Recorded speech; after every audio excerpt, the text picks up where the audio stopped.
And then I'm going to start off by telling everybody, welcome to another night of plot points. And yes, you can see our screen is an absolute cluster because everywhere we go tends to get messed up a little bit. No, it's actually because tonight we're going to be welcoming in a new and recurring permanent player, an old face for some of you that were with us at the very start. Barry the Wizard is back in the house. Howdy, hey, buckaroos. As we call them? Yeah. Can I call them that? As we do all this, I am going to be grabbing different screen images and twisting things around. So what I'm going to do for all of you is actually show you, our viewers, our plot points logo here, our background. And then I'm just going to bring in a picture of everybody and make it easy while I work on the screens on another side so everybody can say hello. So we're going to start off. Give me one moment here, Brock, to bring in a new image on that one. And then I'm going to have everybody introduce themselves. In the meantime, you guys can chat and our viewers can listen in. Not everybody all at once. I'm sorry. They are used to me picking out an individual and then I tell them to pick a victim. So we're going to let Barry go last since he's the returning face. And we're going to start with the ladies because ladies go first. And lower left, we got a head bop from Aria. So Aria is going to start us off. If you would say hi, and then you get to pick your Vic when you're done. Done. Yeah, something like that. Hi, everyone. Good to be back. Took a little break last week, but still. So I guess there's 2 weeks of time to cover up here. It's been a good couple of weeks. So not much going on, staying at home. But I'm really happy to be back playing D&D again, especially since all of my in-person tables have stopped at this point. So I guess we'll bounce to the next lady then. All right. Hi. Been a great couple of weeks. I've gotten more animations out on my YouTube channel. Brain is blanking on what the most recent one was, but there was a most recent one that came out on. Yes. Thank you. Bathrooms just came out. Yeah, my brain's just a mess. Point is that things have happened over here where I'm at. Hi.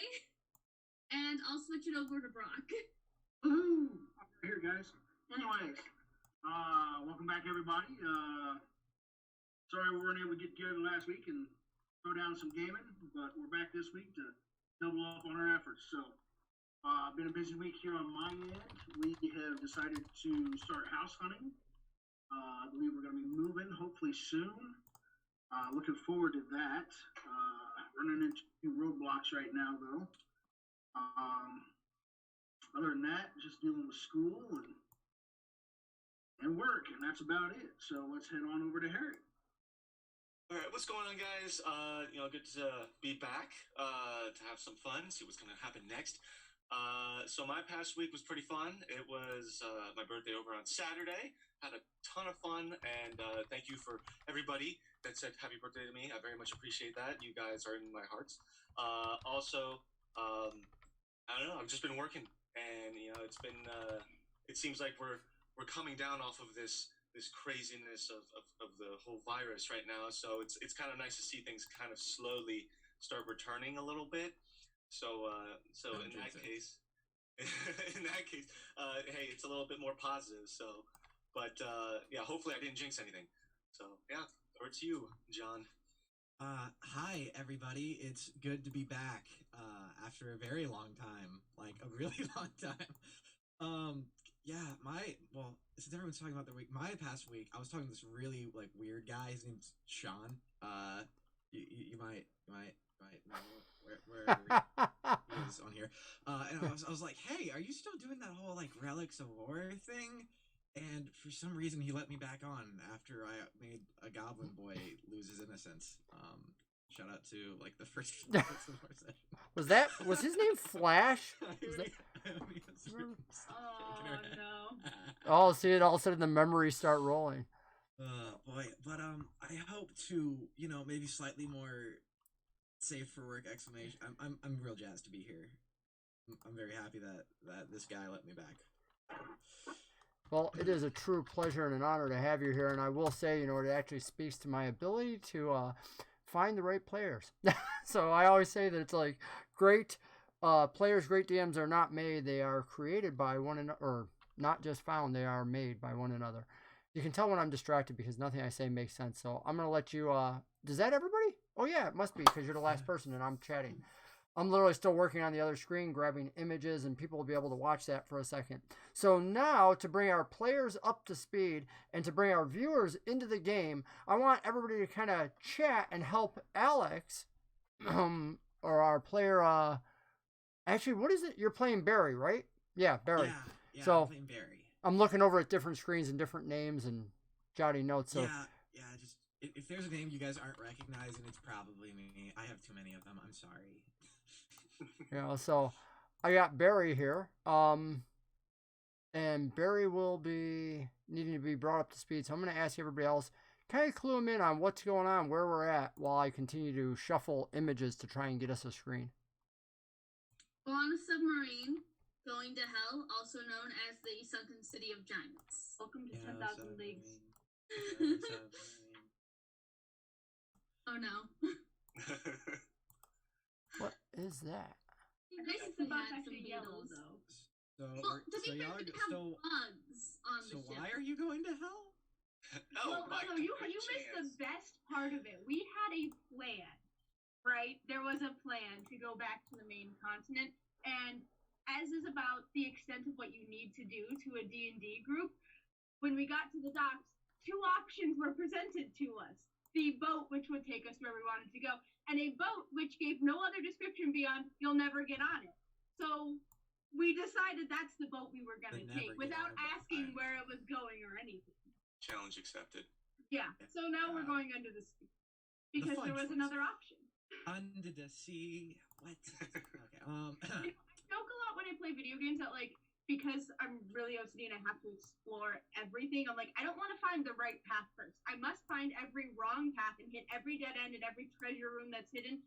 I think that's just what we've done here. I wonder if that was Sean's secret way of, like, finding a way to railroad by posing the options that don't seem immediately obvious, so he knows we'll always pick those. No, I mean, it's not a bad plan. It's all part of the grand plan. He wanted us to drown in hell. But yeah, I look real for our viewers at home. Barry's a character that's very near and dear to my heart, and Sean seemed to be really jazzed about, and I was glad that I could take from a campaign that didn't actually get to finish to this one. And it's gonna be really interesting because he's kind of quirky, so it's gonna be really interesting to figure out how he plays into this whole campaign, this session in particular, with the introductions and stuff. But we've laid a little bit of groundwork, primarily with. I'm not going to say that now because you'll probably see it later. Why? We've laid a little bit of groundwork down, so I have a general idea, and it's going to be very interesting where we actually see how he meshes with this group, because he's quite the character.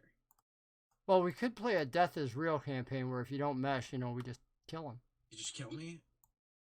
Honestly, that's like I feel like that's how Barry's lived most of his life.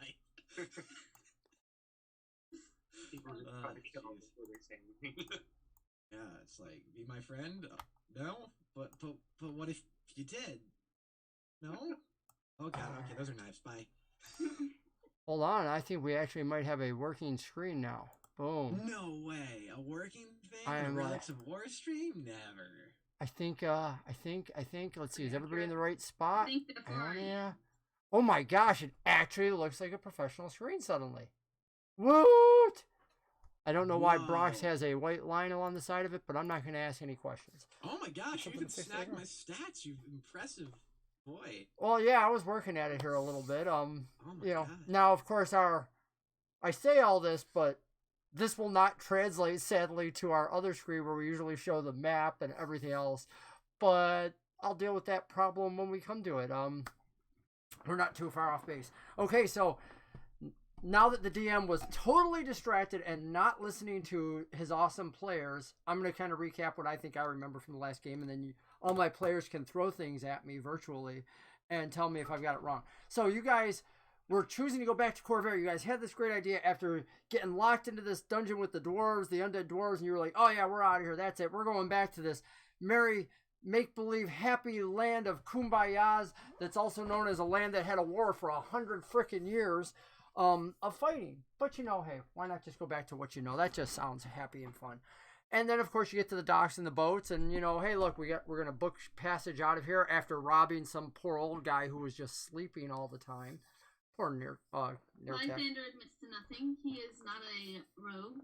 He's an acquirer of goods. Acquirer of other people's goods, I believe, is the more apt name. That's really long. Doesn't roll off the tongue the same. So just call him Lythander. What's your class, Lythander?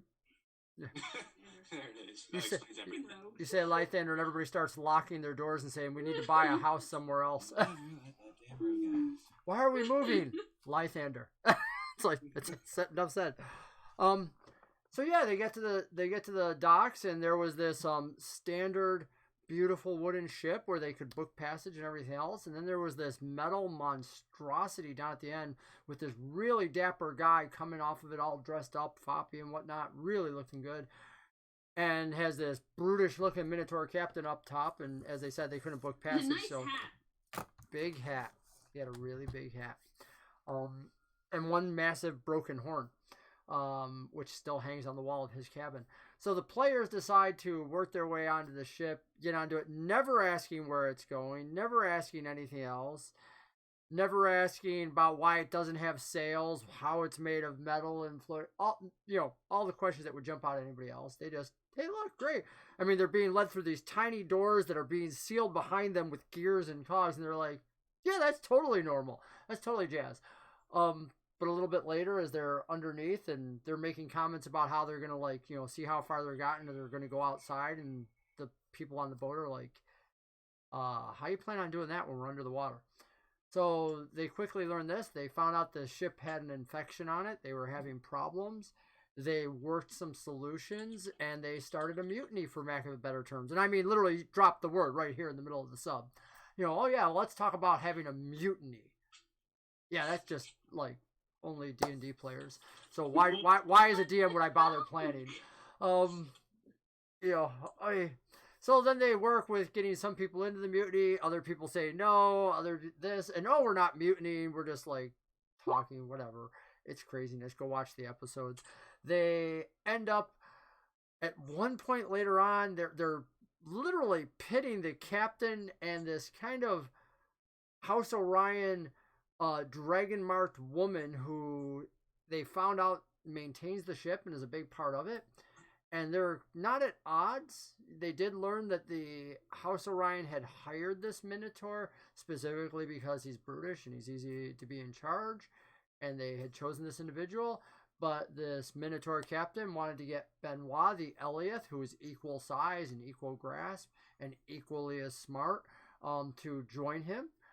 And no, actually, Eliath is really smart. The Minotaur captain is, Ortek is not.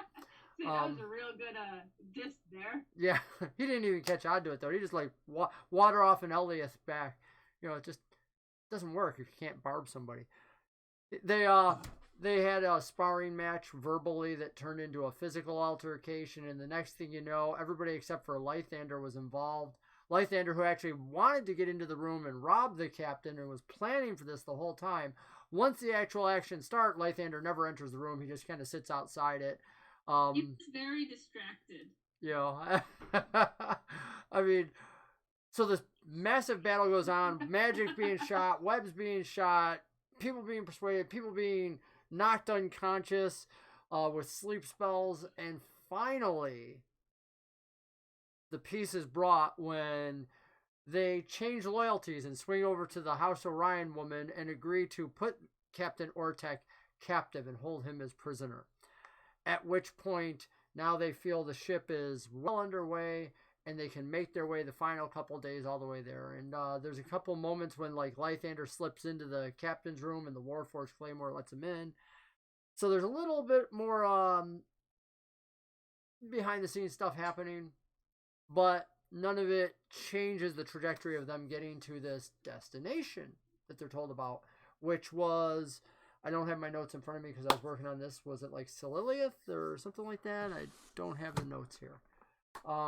Anybody wants plot points, come up with the name. If anybody wants to be like, if Ing Online wants to be able to give out inspiration to somebody, if he knows the name, we can do that because we always bring in our audience that's watching. Sean? Yeah. Just a thing. What? Also, thank you for the raid, whoever did that.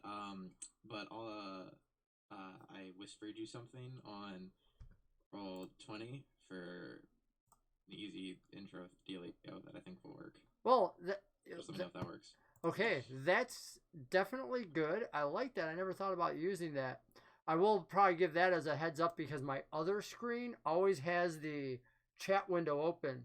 So understand, if you ever want to whisper me something, make sure that we're on the main screen because otherwise everybody will be able to read it. So, what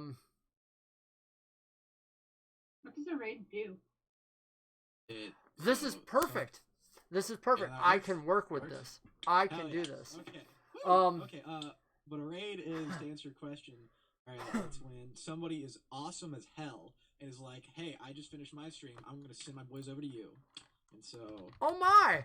I'm learning something. Ooh. Yeah, and so Wow. new to the party was hella cool and sent their nerds over to us. Oh my Use gosh! nerds as a very endearing Love it. term. Please don't be offended. Wow, that is so awesome. Well, we do a teaching game as anybody who's played with me. We talk about the rules as we go, and we're very casual. We're very much like we're playing at home. Sometimes we have drinks. Sometimes we get off target.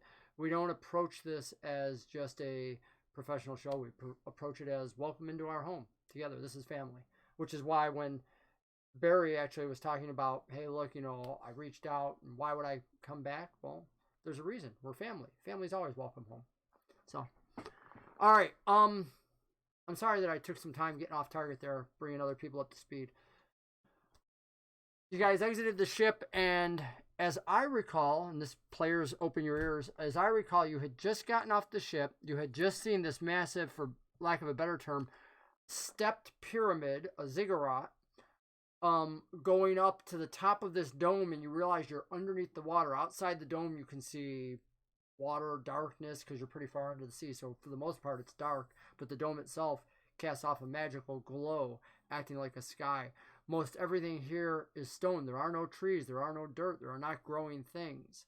You had just chatted with and this is what stinks because I spent all my time on the overlays and I don't have all my notes handy, and so I can't grab all the names. Yeah, these are other notes.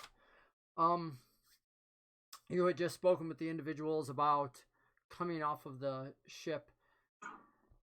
There was a challenge about why you were here. Am I remembering that right? What do you guys remember? Let me open it up to you. The viewers are tired of hearing me talk.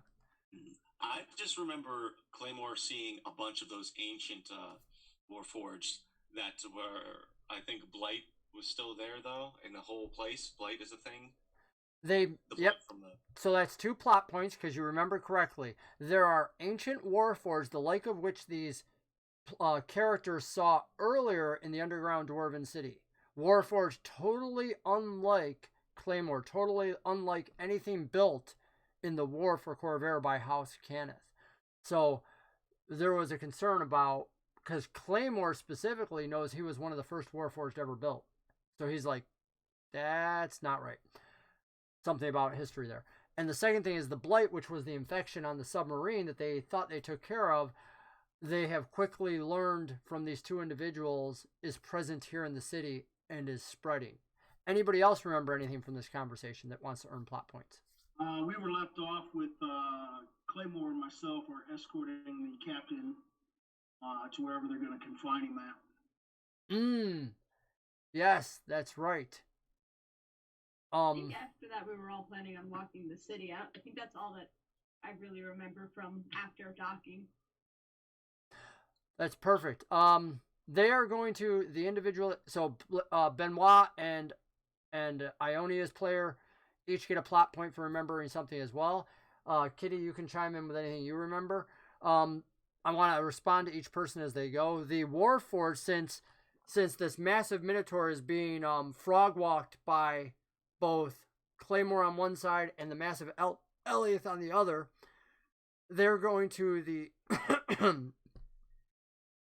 the House Orion rep and this other house representative send the Warforged onto the ship to get the cargo and whatnot, where moments later, they emerge actually having carrying some massive barrels. One, and you know, again, being Warforged, they're really strong. People are drawing on my screen. I see what we're doing now. Oh my. All right, so for those that are watching, obviously we have Roll20 open in another window, and normally, for those of you that watch, I bounce back and forth between the maps and the players, and what my players are now doing is players are playing, and we're drawing all sorts of things on the map and moving tokens and messing with each other and being very distracting to a DM who's easily distracted. God bless your souls. All right, and you know, literally, they are coming down. The Warforged were sent up. They've just sent off Benoit and Claymore marching along the Minotaur when Benoit and Claymore hear a commotion behind them, and there's a concern. Ionia, you've only just started to talk to Lythander about possibly going to the city. You don't know if that's just allowed. Again, the city consists of this massive ziggurat. There's not a whole lot of stuff here. It's a ziggurat. And they mentioned that the top of the ziggurat, which goes up a couple hundred feet, actually seems to either touch or pierce through the dome above. You can't quite tell which. It's that close. But the commotion comes from the fact that the cargo being carried down has moved or made a sound. And all of a sudden they're like, there's a problem. They sent for supplies to support their underwater thing. And the blight that was on the ship is either alive or something else. Plot point to Kitty for making up Lythander and sharing with us. And one of the the roundish older man yells towards Claymore and Benoit, "Ho! Come back, quick!" And the Minotaur is going to make a comment to you. He goes, "Well, you better go back and serve your masters." Thank you.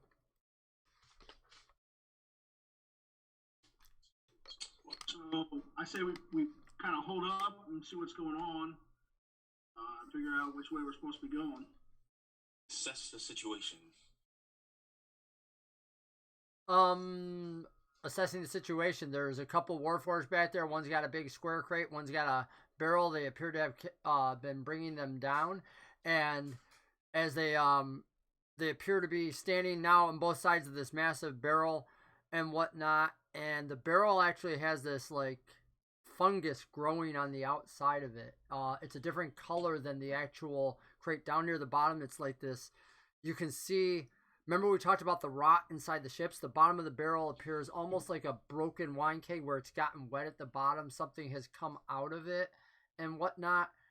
And there, as the man analyzing it looks, he goes, "Oh my God, there's holes in it. This must be where the blight came from."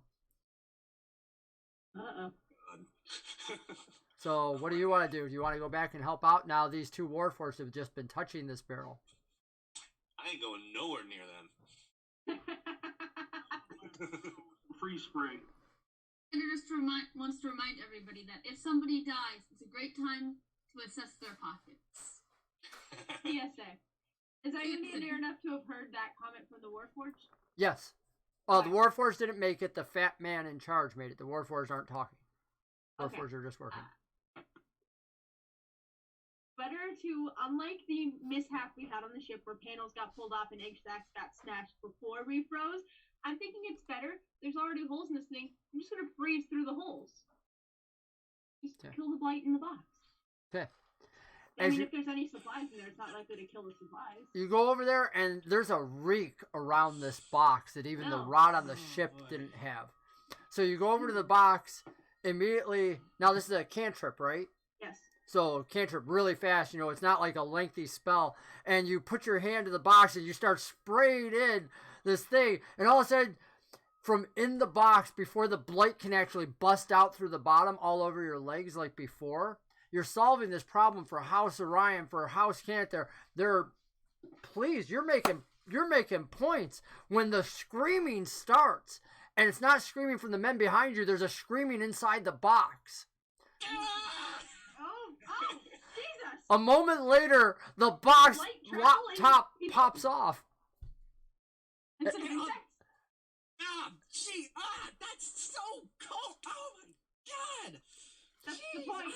Oh my. And there is this stinky man who's been sitting in his own feces for, like, quite a while. And you can see ration packs and Oh my god. other things around him. Recognize that smell. What do you look like? Freeze him into space again. Roll for damage. Kill the body. You get to make a Constitution save. DC. Let me. My mouse is not with me right now, so I'm trying to make my trackpad work and it doesn't work. Whoops, sorry. I definitely don't pass. Yeah. Wow. Barry's first day. We kill him. I hope so. Shortest lifetime ever. I have a bad track record. There we go. With living. Yeah. Me and life, we don't get along. Okay, that first one was 4 damage. 4 damage. Yeah. It clicked. Ow! That's cold. Where did you get the blight from, and why did you bring it on the ship? Blight? What? What do you? Oh no! Listen, you must be very confused. This is all just marine misunderstand. A misunderstanding. I think it's gonna walk over and put a hand on Irone's back. I think I know this man. Where's my hat? Has anyone seen my hat? You know everybody. The tall, Don't you know everybody? the tall, thin woman who is Everybody House knows me. Orion says the same thing. She goes, Bad for your- I know him too. This wizard was begging to try to get down here to the city. He's been pursuing me in Sharn for the 2 weeks that I was back there getting supplies. Excuse me, you were begging me to help you because I am an all-powerful wizard, as you can see from my... Where's my wand? Who took my wand? A girl to beg for you? Kinda awesome, dude. It's Really wait, good. And I am pretty House awesome, Orion to right? House That Orion. is true. Claymore, House you Orion, all- you got House Orion Yes. to beg. I am Nice. being Yes, very Claymore. Oh, You did. fantastic. For an all-powerful wizard, you sure seem trapped in a box. So, Rape. I was undercover, okay? I didn't want to Couldn't you have, expose my opened, a magical portal greatness. to send your species out of the ship or something? Prestidigitate. Prestidigitate would be real great right about now. Listen, as clearly all of you are true novices when it comes to the magical arts and don't That's because understand magic isn't real. and don't understand do magic. the reinforcing You're quality. doing illusion. Lysander, shut up. Wait, holy shit! Oh crap! I know your name. We know each other. Oh, we do? We traveled together like 2,000 million years ago. Back when I was I still do living remember on- being alive 2,000 million years ago. See, we were friends back then. Oh, you were the one that let me do magic for people, and then they paid you money for it. Exactly. It was a great gig, It was a great gig. right? 1090% again? Of course, always.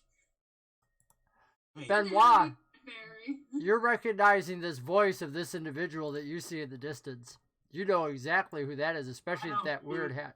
I tap Claymore. I'm like, come on, let's go. Let's get this guy where he needs to go. all right.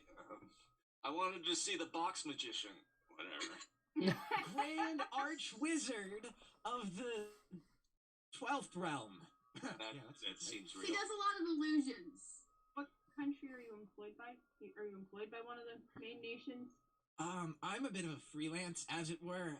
All of them want their to get their claws into me, you know, because of how awesome I am. Would you like to see a magic trick? Did you serve during the war? I served in many facets, Such as? it's classified. That's okay, I'm a soldier. I have all my security clearances in order. Well, obviously, I would need to see some form of doc. Trying to have all the paperwork. You're actually filling out her paperwork. Hey, Oh, man. Hey, Lysander, people like forge things. That can't be real. Or forged anything. I don't know what you're talking about. No, not you. Just people not like you. Oh, people not like me. Yeah, people not like me for things. Yeah, All the time. exactly. Anyway, I don't know any of them. who's the unconscious guy that they're dragging away from me? Or is he? He's not unconscious. Who's the guy they're dragging? He's totally Bill conscious, Captain. and that's a massive minotaur that stands about 7 feet tall, with a big hat on. And as Benoit and Claymore march this individual away, I want Benoit and Claymore each to make perception rolls. Sorry, viewers, that I can't show you this. I'm literally working on the other screen to try and get it so that I can show you, but we're working with what we can as fast as we can. Claymore and Benoit both realize that he's going along peacefully, but he seems almost disappointed that Barry has been either found, or he's disappointed about something. He doesn't say anything, but there's something in his demeanor, that his shoulders slump slightly or something else. You walk him away, following the directions that they give you towards another young man they had pointed in the distance towards the ziggurat. You are brought in through a massive opening that is nearly 30 feet tall. A doorway in the side of the ziggurat, an open way. I shouldn't even call it a doorway because there's no door. It's an open way in the stones. Inside, you can see that these hallways were built for something massive, something far beyond your size. Again, reminiscent slightly of the different lifestyle, just like when you're under the ground. The humans appear to have built small huts inside of this. One of these huts is actually where you're told to bring the captain to. Once you're inside in the room with him on his own, he shakes against you a little bit and whatnot, as if resisting. And the person who led you there backs away. And the captain says, "We alone. Now, let's talk plan." So I asked him, I said, what was your reason for smuggling Barry onto your ship? He goes, Ox Wizard? He goes, "Don't know him. That woman, she have plan. She must smuggle him here. You see, they know each other." Yeah, but that's not the reaction I got from you. He goes, "No, me think if you go back there and solve problem, me have chance to talk to you privately. But big Warforged here. He know. Go." Oh. I already told you this is part of my crew. You can say something to me, you can say it in front of him.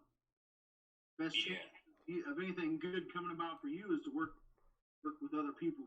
His hand still held on the sides by you. He takes his fist and thumps his chest and says, "This why Ortek talk to you now. Say in front of your friend. Get rid of others. We get ship. Leave." By others, you mean House Orion? Leave her behind. Ship ours. Well, that's a possibility. What's the plans with the guy in the crate? He goes, "Don't know him. If he with her, she bring him. We leave him behind too." So that's your story you're sticking with, huh? Make a persuasion roll. Let's see if he understands you or not. Big numbers, big numbers, big numbers. He says, "This truth. Ortek speak truth. Ortek know. Just like when Ortek see you. You a truth bearer. That's why Ortek wants you to be number 2. Truth in the ship. No lies, no deception. Nothing behind the walls. This woman bring rot onto ship. Now, Ortek in charge. We keep it clean. Your crew, you keep ship healthy." All right. Well, you sit tight. We'll figure out what's going on here and then decide where we're going to go from there. With that high of a persuasion roll, he does. He lets you close the door in, confident that you're going to be back soon. And when you leave here, do you want to go into the ziggurat or do you want to go back to where the others are? I would say go back to where the others are, see what kind of craziness is going on back there on the docks. Claymore, is that your opinion as well? Yeah, let's go back to the box, wizard. For the Okay. 100th time, Wizard it's in a top box. secret. I can't tell you. Look, I don't know. We all served parts in the war. Maybe he's just not comfortable talking about his Right. friends up back. Exactly. Thank you, Lythander, for respecting my feelings, as I should be respected, because I am a respectable Arch Grand High Pooh Bar wizard. Dude, some of the illusions you pulled weren't very respectable. But I'm having trouble respecting you right now, covered in poop. It is a And organic. smuggled on a boat. Were you taken hostage? No, I'm You not sound like taking speaking very hostage. You think someone quietly. could take me hostage? Barry Dimwater the Great? Okay, I'm really struggling to figure out Very- why an archmage would willingly sit in his own feces for weeks. Because I'm under. I can't just blow my cover Just like proclaim that. that you're an archmage. Well, You it don't doesn't even matter know. now. I'm out of the box. And the whole time that you're talking, of course, the House Orion rep and the House Lathan or House Orion and the House Canada individual are just standing there listening. This is like the sub all over again. You have an audience. Hey, Ione whispered one line in there. She was very obviously whispering, but there was a whispered part of that conversation. Okay, so when you lower your voice, they move in. They want to make sure about who's on what side. Okay, well, you should get yourself clean, and then we'll check you for disease. That's true. As a wizard, just use prestidigitation. Oh, wait, This sorry. was already suggested. As we, I kind of wait for Barry to look up my direction because obviously I know him. He's gonna recognize me. But before anybody else has a chance to turn around, I just kind of like do a, you know. Okay, I look at him and say, "Oh, hey, buddy." After he does that, Claymore looks at Benoit like, do you know him? Are you asking or are you just looking at me? I'm asking. Ione leans over to Lythander like, so I'm having trouble remembering. Did the idea to sneak onto this boat originate with us or with Benoit? We blame it on Benoit. I like it. Benoit. Blame it on Alright, I'm Benoit. sticking with it. Glad Uh, to cooperate. Barry and it should be like, my name's Benoit, not Buddy. And I look over at Claymore and I'm just like, do one of those. Shoulder shrugs. well, as much as I want him to, man, I really want to hug someone while I'm covered in poop. But Do I'm it. not. Would not be You best be backing up before you get Spartan kicked. He'll just say, "Oh, okay, whatever you say, pal." And then he'll like look around, and he's now like trying to decide whether he should like try dumping something. I don't know, or whether he should like throw himself into the water real quick just to clean up. You could go back. The ship is right there at the docks. You could go back, run off the edge of the docks. It might look like you're running away, especially considering you'd be running towards the ship. But, you know, you're wise enough. It is my job as a DM always to give you what your player would know about the scene that possibly, or what your character would know that a player might miss. So Barry just popped out of a box, right? He doesn't know what is really going on. So he'd probably just be like, "Well, I'm just gonna go get clean." But it's so great to see all of you again. I will be sure to show off my magnificence after I clean. Obviously, I could use a spell, but if you actually look very carefully at the granules of the floor that we're standing on, it would actually my magic is so powerful the effects would cascade in a fiery show of grand powerfulness. And all of you would be vaporized, so I don't want to do that to you guys. I mean, I would be fine, but you guys would be fine, right? So, like, I'll just go. Yeah. And the house, you all can hear this. You're close enough. And you see, actually, of course, the Warforged and the Eliath have walked up, as you know. And the house representative looks over and says, the heavy man goes, "This is what was trying to persuade you to come here. She goes, and now you know why I didn't accept him. She goes, he's a fool. Excuse me, a grand powerful fool. Thank you very much. As he's So- like trying to like scrub. The House Cannith person looks towards the Eliath and the Warforged, both of you, and says, take this idiot and put him and secure him as well. He goes, and then he looks over and he says, wait, you didn't just leave Ortek alone in there, did you? In that shack. The guard that guided us down there is standing outside the door. Says that's not a guard, it's just one of our fellow researchers. We don't have guards here per se. Only the Warforged that we've acquired since getting here. And then he makes a command over towards one of the Warforged, and the Warforged you actually see part of its body change in a way that none of you have seen. Well, maybe some of you have.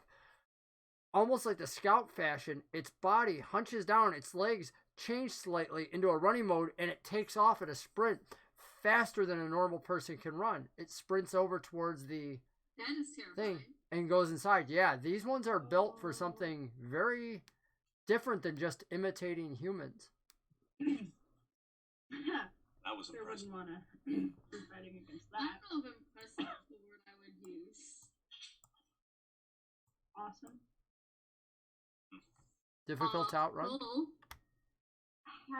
What do you guys mean by acquired? Were they just chilling at the bottom of the ocean?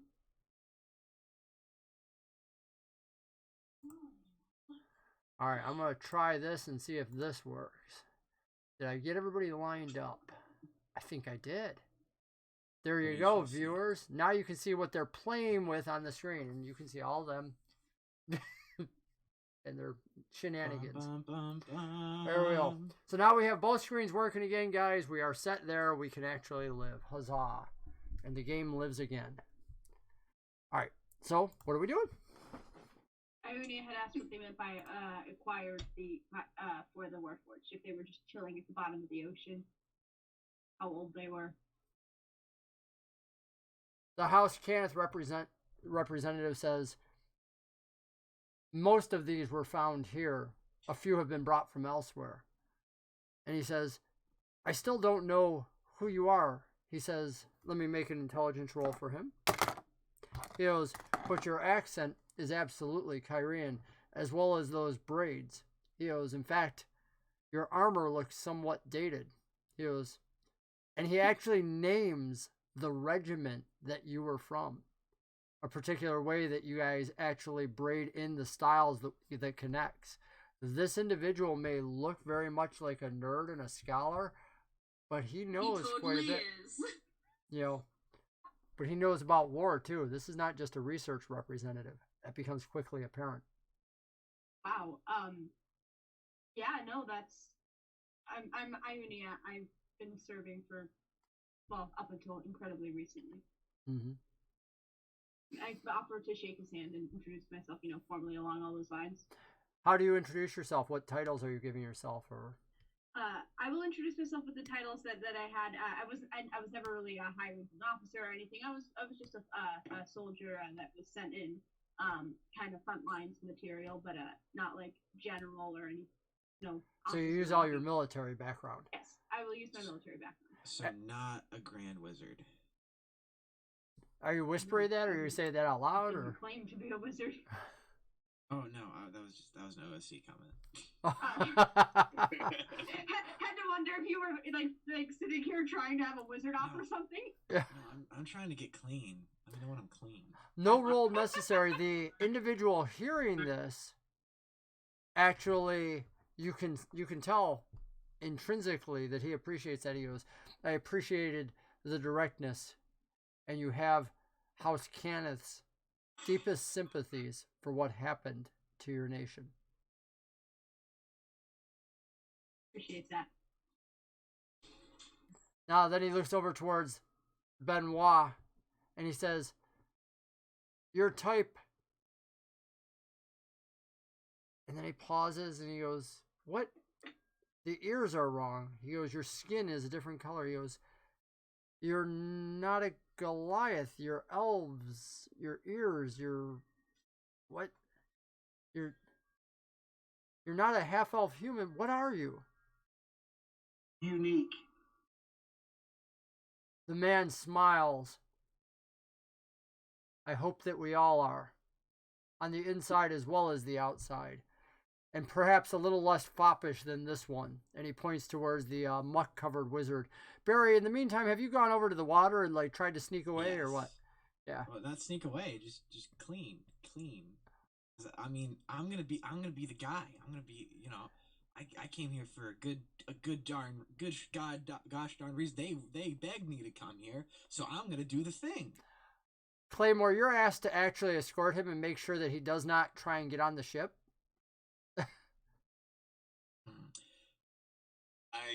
Claymore stays a healthy 6 feet distance from him as to social distance from some sort of disease that he may Come have. on in, the water's fine. Fine, thanks. You can do your thing. Hi, fine. I'm Barry. Okay, wow. Continue cleaning yourself, or I'm gonna just make you disappear. Are you a wizard too? Yeah, so you could say something like that. Oh my god! Oh, you know, I got some real. You know, you're probably not on my level, but like, I'm willing to take you on as an apprentice if you'd like. Wow, that's very enticing, but no. Rain check. Alright, speaking of rain, if you are a wizard, like a little bit of that be real helpful with this whole. You know, I have been known to make it rain, but it wasn't water. It certainly was definitely not water. File. I got it. You're one of them. Oh man. How did I get here? I think I'm on the boat, right? Like. Oh my god! Stop talking, please. Who even are you? I mean, no, I take that back. I am Barry Dimwater, Grand Mage of the 12th Realm, here to save all of you from the common idiocy that plagues this realm. I'm here to do the thing that woman begged me to come aboard that ship undercover in secret. So, what is your mission? Well, it's a secret. Well, you know, I'm pretty, you know, versed in top secret military things, so maybe, you know, you can let me know. You think this is military? Oh.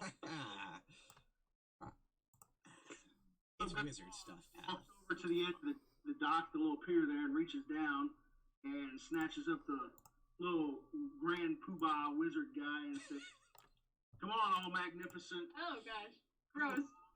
Let's go." And I set him back on the docks, and I look over at the high ones over there and say, "You want him in the cell across from the captain?" That's cell. Hold on, I think we have a bit of a misunderstanding here. Surely a cell wouldn't be a problem for you if you're such a great wizard, so what does it matter? Because it's a matter of respect and understanding. She probably won't and want him in a cell. yeah, exactly. I'm Looking at the here House to of Ryan help. representative, where would you like him? He says, clearly he is stowed away upon the ship. Clearly he has a reason for wanting to be here.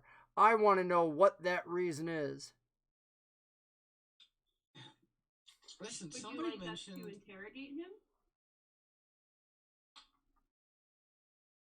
I The know man my favorite pauses. part about interrogation. You notice it's clear for anybody with any type of arcane background that these two are pointing fingers at each other and appear to be whispering very quietly. And for those of you that have an arcane background, such as Barry the wizard, knows they're using message spells to just talk to each other, kind of mostly silently, whispering. And then he looks over and he says, "An interrogation will be in order." He goes, "I will send word to my assistant to have another room." He goes, "I would not leave this one alone." All right.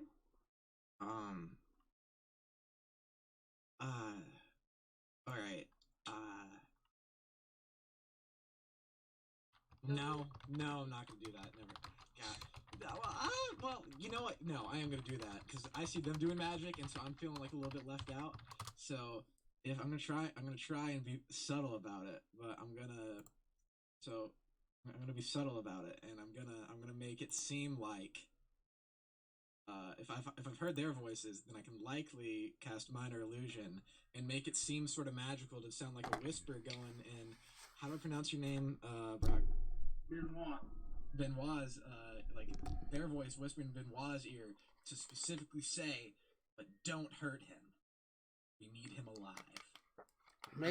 Even though it's an illusion, I want you to make a performance check to imitate their voice. And I'm going to let everybody see your roll, since we've got that We string don't fixed. hurt him and we need him alive. Very, very stark difference. He can keep you alive.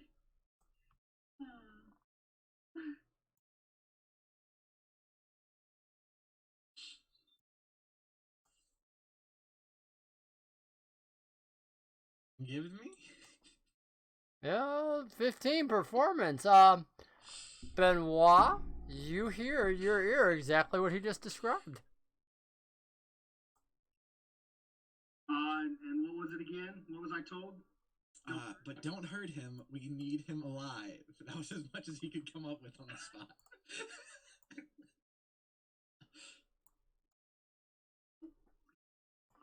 I turn around to them and say, I don't have any intentions of hurting him. He's done nothing to me. I just asked where you would like for him to go. The man looks confused and he says, "Excuse me?" And he looks over and he says, "Quickly, bind this fool's hands. He's casting spells." Listen, just because I can't contain my magical prowess, you were. He lacks a lot of self-restraint. Claymore. Pull out her manacles and restrain his hands. Those are very shiny looking bracelets, They're but not actually very very necessary rusty looking and bracelets. bloody, kind of gross, old looking. These are. To see. If you Those are kind of gross looking bracelets and look very unnecessary. Listen, this guy's big. He can just throw me wherever y'all need it. Wait, please don't throw me. That's I very misspoke. It is worth pointing out that while he has soaked off some of the crust on him, it's not like he's prestidigitated clean. His robe still, other than now being wet and sopping a little bit, he's still a very bedraggled wizard. On the manacles, I've got him, by the collar, lifted up like this, holding him out in front of me as we walk. Oh, goodness.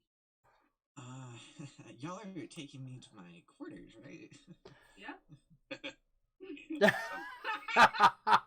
Claymore. Yeah. So about 5 minutes later, Barry is finding himself pushed into this room. There's another young as they're scribe driving there. away, I'm gonna look at Claymore and I'm gonna say, "Fine. How are you letting them do this to me? I thought we were buds." Yeah. Persuasion roll, Barry. I don't think any amount of I could be the most sincere puppy dog. That's not good. I'm not persuading Claymore. I'm persuading those who are watching you say this of what they think of Claymore. Okay. There we go. That seemed very believable. Oh, boy. We were friends.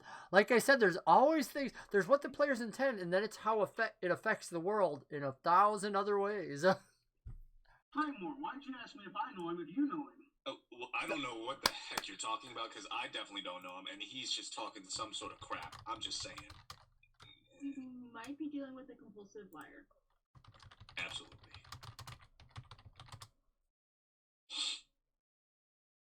And that's a plot point to you, Benoit.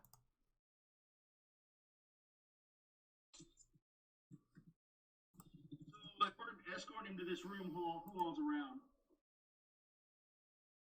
I'll tag along. Well, who's in the room? Or Is it just Benoit, Claymore, and Barry? As you get to the room, as I said, there is the same young individual, the scribe that was here previously that showed you to the other room, and you can actually hear the snorting and huffing of the Minotaur right across the way in the other shack. This shack that he has been brought to is not quite as sturdy. None of them really are. Again, these are just domiciles that have been thrown together as temporary sleeping quarters for researchers. These aren't built to be prisons. These aren't built for anything like that. In point of fact, if the Minotaur wanted out, he could probably smash through a wall. They're just not built that strong. Barry's room that he's being put into is actually a sleeping quarters with 3 cots on it. And the scribe here appears to have a belt with many pouches on it, indicating something that may be wizardly or maybe something like that. Is he leaving the room anytime soon? They told us to kind of stay there and not leave him unguarded. So the scribe he says that my master has already told me that I am to stay here and watch over him, but while you're here, I will have to remove any belongings because, as we understand it, he is able to cast spells. So if you'll hold him for one moment, I will take his accoutrement off of him. Barry, is there anything that is hidden that he wouldn't be able to grab off of you? Like, I don't know if you have anything hidden. Otherwise, if it's a common item, you can consider he's taking off your belt, anything you have like that, items, potions, any rings because they know you're a wizard. He's going to find several like little like flasks of varying colored liquids. Okay. That I'm going to say as he takes them. I really would really not drop those, like any of those, or like drink them, or look at them for too long, or like hold them for too long either. He goes, Oh my goodness. of course. He goes, why would I? Yes, I will give them. Well, they'll be here. Are you leaving? And he looks over at Claymore and Benoit, somewhat concerned suddenly about these things that he holds. I fill in that I'm not concerned. Claymore here, hold him. I pass Barry off to Claymore, and I take the items. I say you don't have to worry about these. We'll take them and give them to the lady out there. Oh, so I took all my weapons off me too, right? Yeah, they're not. He really doesn't want to be fighting you. Your staff is removed, whatever else you've got. Yeah, so they take that. They give it all to Benoit. The guy's actually quite happy. He was going to keep it with him. But, hey, look, if Benoit's going to take charge of this and give it over, that's great. So that takes a few minutes. In the meantime, Lythander and Ionia, who were left with the 2 guild masters, you don't know their rank, so I'm just going to refer to them as guild masters for right now, have headed in the same direction. There was a conversation, so it's not like they're right behind or anything. There was a conversation about the boat. They want to know more about exactly what Ionia did. They discover about the frost, the mist, and you learn a little bit more about the blight here. The blight only started in the last few weeks. They believe that it may have come with the last trip. And I need to make a wisdom saving throw for her as you get to the giant. Oh, I had not realized that. Where is my dice? There it is. As you enter in, you've had this whole long conversation about the blight, how it only showed up a couple weeks ago, how odd that was and whatnot. And as you're heading back into the ziggurat, the woman who you know off the boat is talking to the man about, it's unusual. How could it have happened here? Moments. And then she goes, wait. Weeks ago, she goes, cellar door. And the man looks and goes, who? Cellar door. He was on the ship. And the man's confused. He goes, cellar door who? It was cellar door. He said he was here. He said he was with us. I was under a spell. Oh my God. He was here with us. He put us under a spell. He said that he had been with us the whole time. Who's this? It was kicked off at the docks. He wasn't kicked off. He left quite happily. He walked right down. Yeah. He was an honored guest. Not to break the seriousness of all this, but these people, these two guild masters, have been talking to Ionia, and now this one is super like in her zone, talking about Celador and the fact that he was with them the whole time. Any chance Lysander could sneak around them and just quietly, fill up their pockets? You want to try and rob these two individuals in the middle of a conversation. They're distracted. Just so you know, they are not that distracted. There's nothing around you. This isn't a bustling area. There is just the four of you, and you will be... put enough points into sleight of hand, it's fine. Right. But what about when they're talking about the Celador, and she seems like hyper-focused on like, oh my god, I was under a spell. Like, that seems like a good enough distraction, just kind of going. For her or for him? For her. I will allow you to make the roll without disadvantage. Otherwise, I was going to give you disadvantage. But you are specifically targeting her, who is really focused on the spell as you go over to console her in your Lythander ways. Okay. Why? Like, all right, I don't have to make things bad. You guys do it all on your own.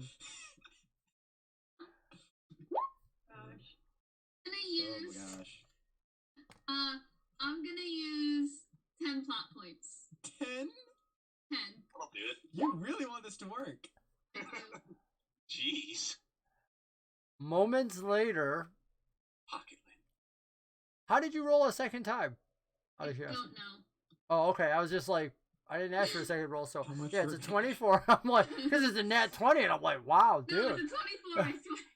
Yeah, it's a 24. With that, a moment later, you were patting her on the back, and as you did so, your hand just happened to touch this necklace that, as you were patting her on the back, just happened to come loose, and you just happened to catch on the front of her, all appearing to not have been noticed. As this necklace just happened to fall into your hand and fall up your sleeve very quickly. So, luckily you found it. Guildmaster necklace?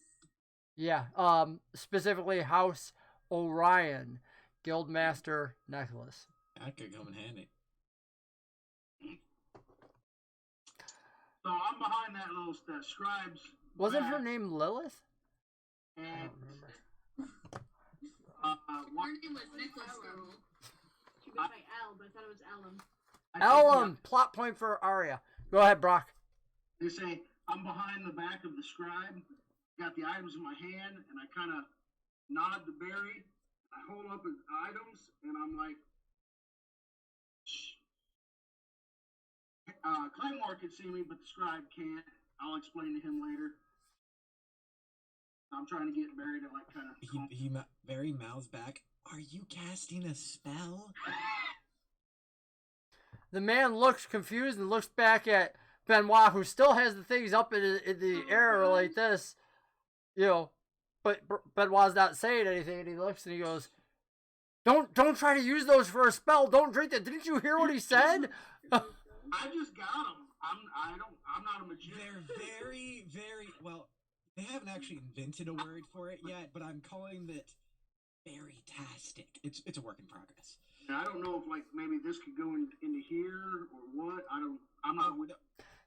And the man's like, "Don't play with them! Oh my gosh, no! Stop! Oh my stop! gosh, she's stop!" shaking them. We could all die in 6 seconds. Just put them down. The scribe begins to no, give them back. Here, no, give them. Wait, did you ever get the handcuffs on me? Did you ever get the handcuffs on me? Yeah. Did that happen? Yeah. Okay. Barry's bouncing around, pulling against the handcuffs, oh no. And we can assume that Arya has, at least for the moment, loaned Claymore the key to take the manacles off. Unless he wants to leave them on, that's up to Claymore. Oops, I lost the key. You could have just like shaking your head when Ionia tried to give it to you and let Ionia keep the key. This way, there's no way he's getting out. You gotta go get the key. Yeah. No, that'll do. So, Benoit, are you going to give the scribe back the stuff, or? Oh, I got him 5 feet above his head. Yeah, it's true. You're 8 foot tall before you lift your arms. Luckily, you won't have to. It's kind of nice. You will never have to duck your head anywhere in here, except for maybe going into these man-made things. But yeah, anywhere else inside the ziggurat, you're fine. All right, so. But Barry is gonna get serious for a second. He's gonna look at Benoit, and he's just gonna quickly just jerk his head to the side, like, we need to talk later, basically.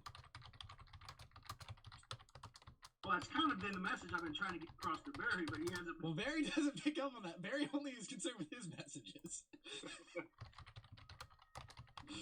But currently, I'm in handcuffs because of you guys. So. Wait, how's it because of them?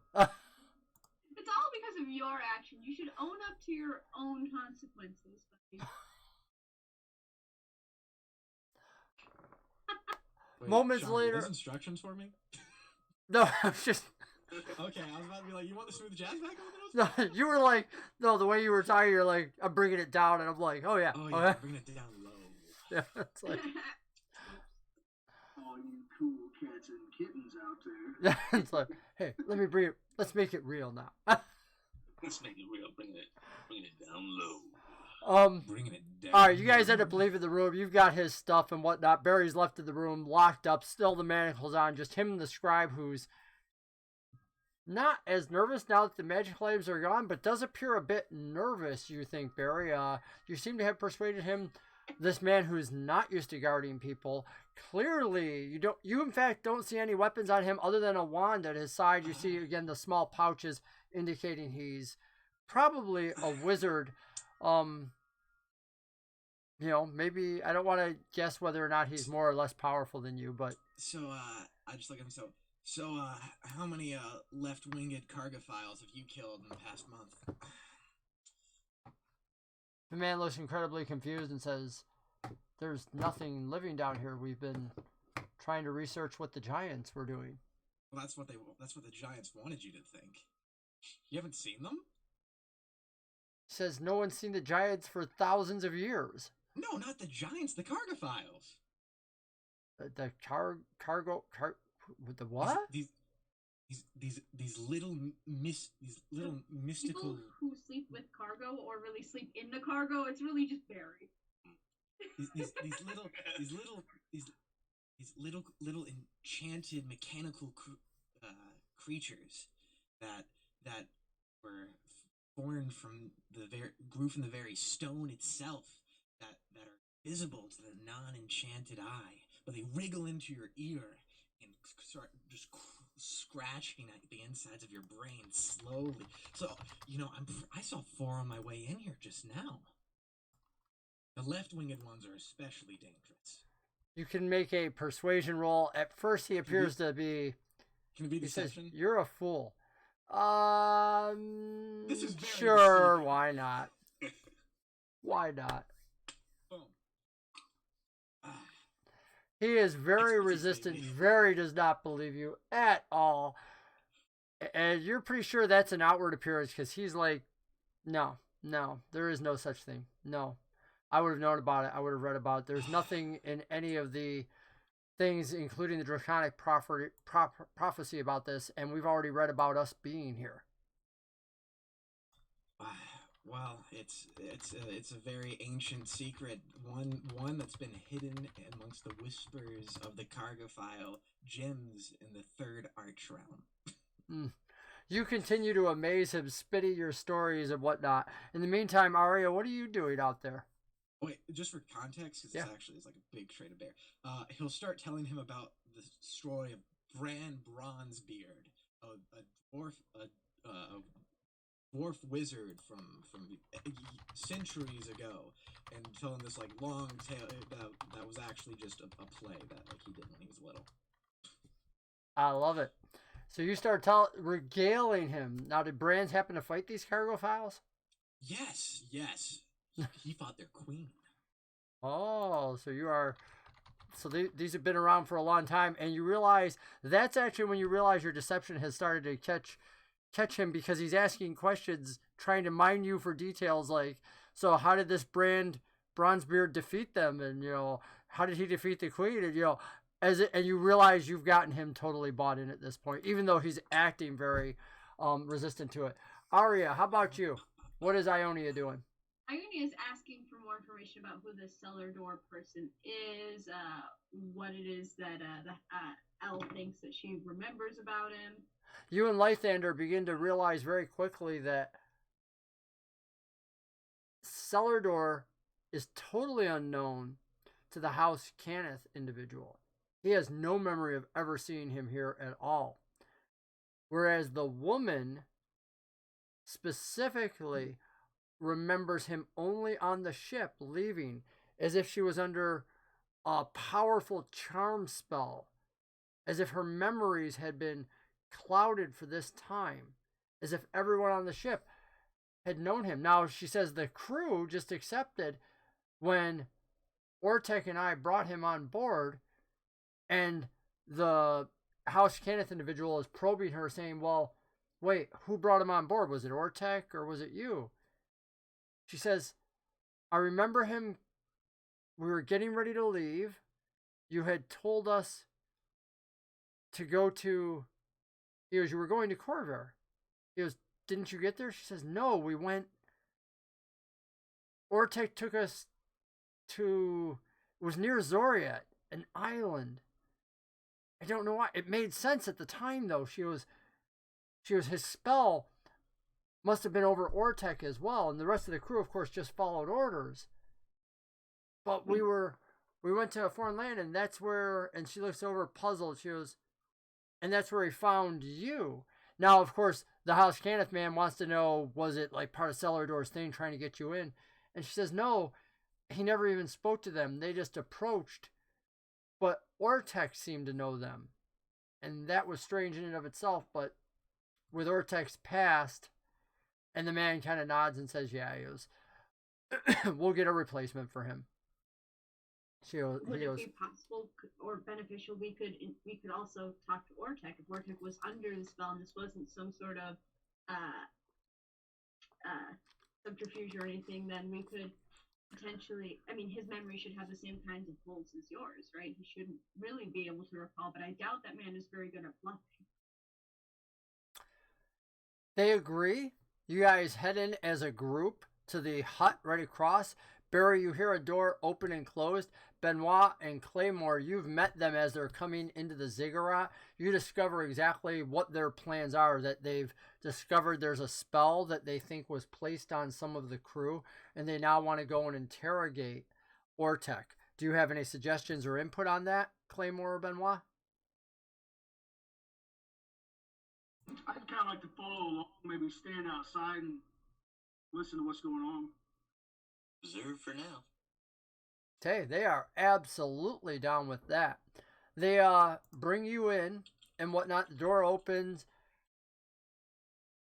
And let me see whether or not he was stealthy about this or not. In a different place. Yeah, you come into the room, and Ortek is sitting on the bed, like a happy little schoolboy. Just nice and upright, very patiently waiting. They begin the interrogation by just asking some simple questions. Look, tell us about this cellar door and whatnot. And he's like, what about him? He goes, he's one of your wizards. I was told where to take him, so I took him there. Ask her. She knows more about him than I do. As the conversation begins to unfold, you realize very quickly that as far as he's concerned, there's no memory difference, and he remembers very clearly when he came onto the deck, he was one of the wizards here and whatnot, and he was getting ready to leave, and he had special orders from House Cannith, which the House Orion representative agreed with, and said that we were supposed to go to this other place. And she says, I do remember being told that. She goes, and I swear I saw the papers in my hand. And Ortek says, I know nothing about any papers. I just asked you because he had told me to go somewhere different. And if there's any changes, I'm supposed to check them with you. So I did. But he's totally confused. He's like, why do you even want to know any of this? And that's when the House Cannith individual kind of puts it together and says, I think he may be the reason that the blight was on your ship and that the blight is here.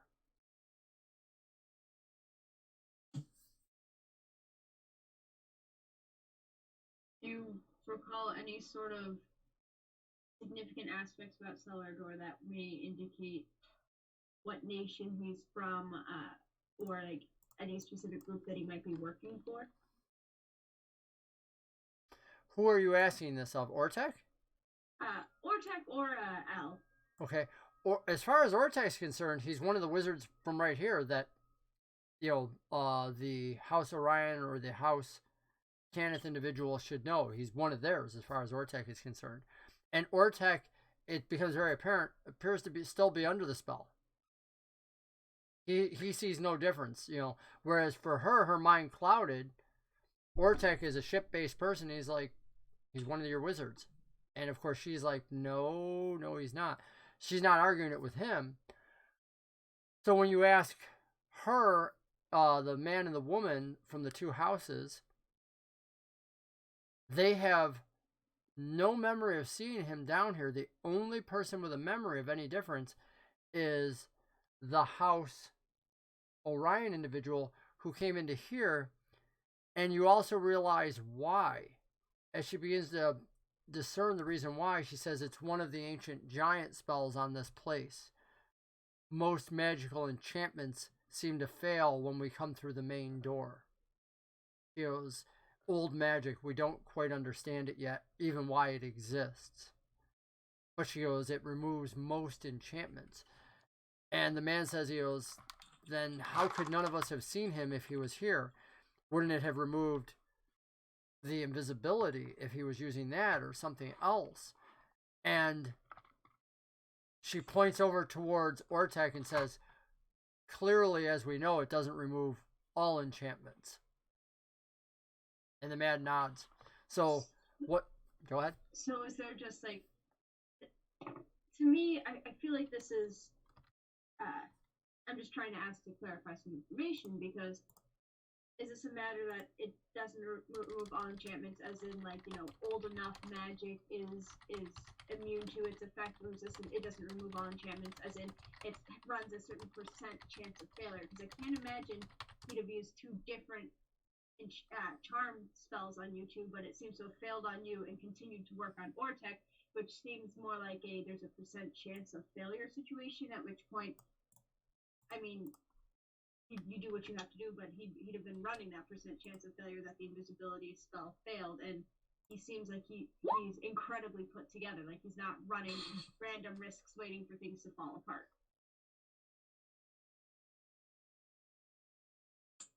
The falling apart thing is what really seems to trigger him. Because you're directing this to the House Cannith individual, right? The man? Yeah, the people in charge. Yeah. He says, we've worked too hard to bring this place back out of the water. We've worked too hard to establish this. The amount of magic to bring this place together cannot be undermined. The real question is, why would that individual want to bring this down? Maybe I can clarify what my question was. Okay. Because my question was more a matter of if you happen to know anything more about this ancient magic, because this magic, you just alluded to it failing in some situations and not in others. And I'm wondering if that failure is it runs a percent chance of failing on anything, or if it's certain magics are old enough that they're immune to it. Because the way I look at it, this individual probably used the same spell on both L and Ortek. I don't necessarily know why he busted out two different charm effects, much less the stronger one on Ortek rather than L. But it seems to have failed on L and not on Ortek, which makes me think it's some sort of percent chance of failing. But then I would have to assume that the invisibility spell also had a percent chance of failing, and he seems like he's incredibly put together and incredibly smart to have been planning all of this with the blight and everything. So I don't know if running a risk of that percent chance of failure when he's so composed and this was such a smooth job was something that was going to happen. So I'm just a little confused about maybe if you guys know more about this ancient magic and what's going on with it. We're here to actually learn about the magics that are here. We don't know much of anything about. Few cultures, if any, know about the giants. We're all learning. That's why we're here excavating their ruins. He says, we can't say what magics are here when we discover them. We can't say why sometimes they work in some cases and some others. We don't have giants to ask anymore. Giants haven't walked the earth for thousands of years. Their culture is gone. All we can do is walk through them and try to learn what we can. But the giant magic isn't even our focus here. Our focus is on the Draconic prophecy. You notice instantly that the woman seems somewhat surprised that he freely shares this. And he says, we might as well let them know why we're here. He says, if we're to get out of this and figure out why that other individual is trying to sabotage our work, he goes, we're going to need the help of others. Well, my group, as far as I know, is probably going to be incredibly willing to. I won't obviously volunteer them, but I'd be willing to talk to them for you. I think I can imagine that they would be incredibly willing to help sort all this out. About that time, Ben lost it. Excessively nodding from the member that's not quite in our group yet. Says the guy across the hall says he was brought here to be able to help out down here, so maybe he has some key information that might help answer a lot of the questions in here. The House Canis individual says, he goes, we didn't bring him here. Clearly he's a stowaway. Is there being magic impeding your memories again? Make a persuasion roll. While she rolls this, Sean, I need very important information for you. So remember, during pre-show, I was like making up, crap, right? And then you said some very big information to me. Or is that? Can I?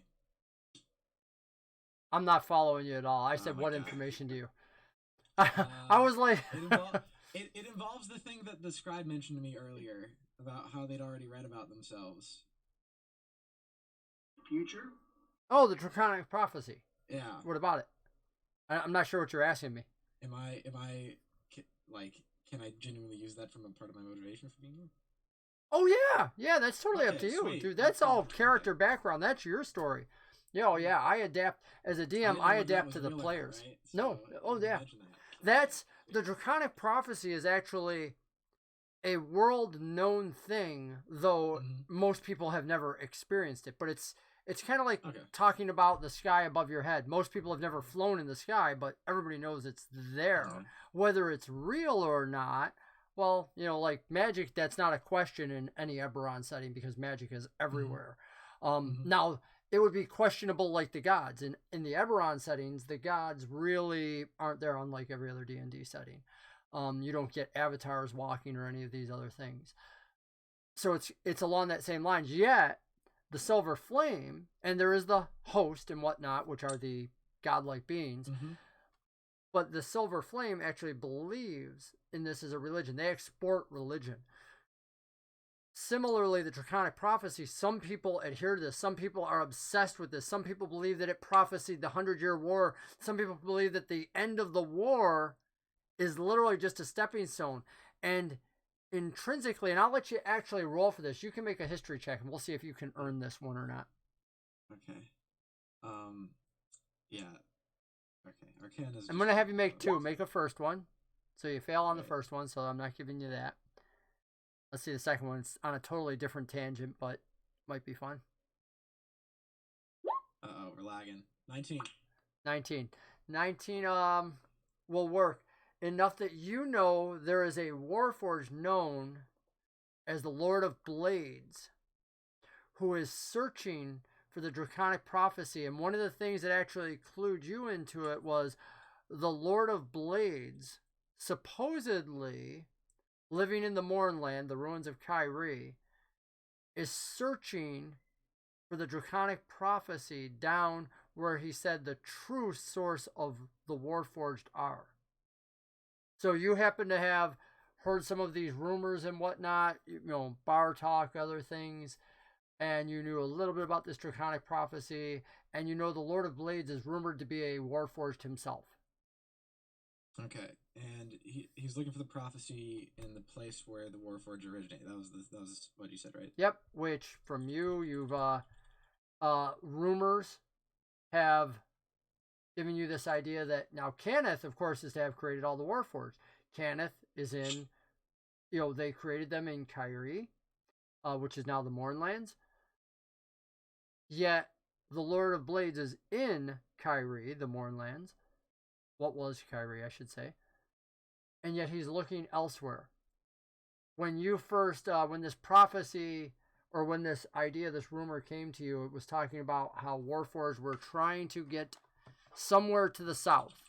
And from then you started doing your own research, which led to this, a lot of money out of pocket, a lot of time, and learning about her, and trying to find your own way there. But she was like, no, we don't need anything. And, she never announced where they were going or anything else, but that's all backstory for you that led you there.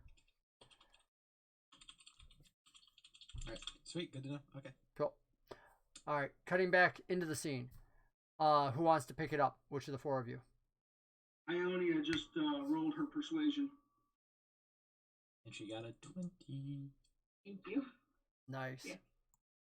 We're just asking the simple question. So, I mean, but are you sure that your memories haven't been altered? Is this guy actually with you and you just don't remember, maybe? Take a plot point for jogging your DM's memory. Thank you, that helped. And viewers, I'm always... going to give that plot point to Benoit because I didn't remember till he mentioned my persuasion roll. Nice. That's what you always want to foster at a table, is that loving relationship. All right. The individual wonders about their memories, and he says, it is possible. He says, we would not know if the spell was active. And he says, looks over at the woman and he says, I need you to cleanse me of this. And she says, what about Ortek? And he says, it doesn't matter. And Ortek looks and huffs and says, what? Cleanse of what? It was the cleanse everyone. It was the little barrel boy that stinks. I mean, if you're already doing it, you want everybody possible to be operating at full functionality. And if Ortek really isn't working against us, then he might know something that he's also forgetting right now, being suspect to the spell. And it would just be but I'm not saying just let him go, let him out of here, but in general, it'd be best for everybody to be operating at their full mental faculties. Fair enough. Part of the reason he was acting the way he was could have been because he was under a spell. I mean, I've been told there's a reason that he was hired here. Can you really fire him for a spell that overtook multiple people? The man snorts, fire him. And, but then he says, but you bring up a valid request. Having everybody here to help would be the most beneficial course of action right now. With that, he asks the woman, who begins to cast dispel magic each time, and she casts it on each of you. Ortek's head is clear. None of the others of you need to make any roll. Wait a minute. Here, hold on. Lythander, are you in the room with them? I have no idea. Oh, God. That would be really bad if I was in the room. I hope. Lythander, can you do me a favor and make a con save, please? Sure. Those are some of my favorite saves. Lythander, they cast the spell on Lythander, and you see Lythander lock up.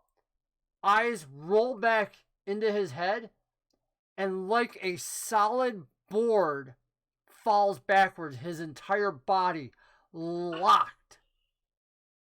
And as he does, his face starts to go pale, like all the blood is draining out of it. And like, he just looks horrible.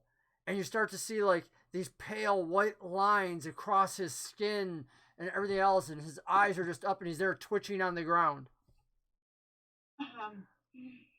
Ortek, all of a sudden it's like you hear this girl scream and you realize it's Ortek, as he's like, "Whoa!"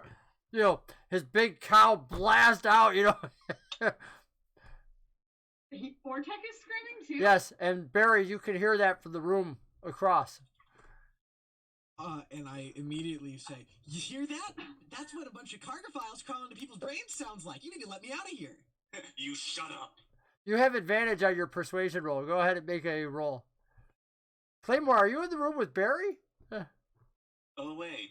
Barry's not in the room with all of us? No. No, Barry's still locked up. Yeah, okay, I just wanted to make sure because I was like, I thought you were with them. I haven't. Bit of lag. We just take the crit because I had the advantage. Ignore the second one. The funny thing is I forgot to turn on the thing, so our viewers didn't realize why we were all cheering when, or what happened to Lighthander with rolling a 0. It's like, oh yeah. They're like, oh, I guess Lighthander must have failed. It's like, oh yeah, Lighthander rolled a 0 on his save.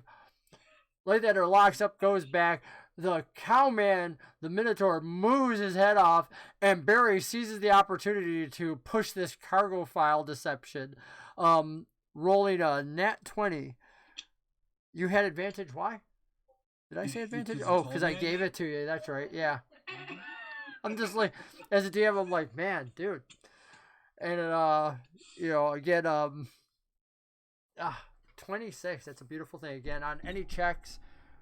While we at this table play that 20s almost always succeed, again, 5e rules is written. That only works with text. I say that for our viewers because we're always a teaching table as well.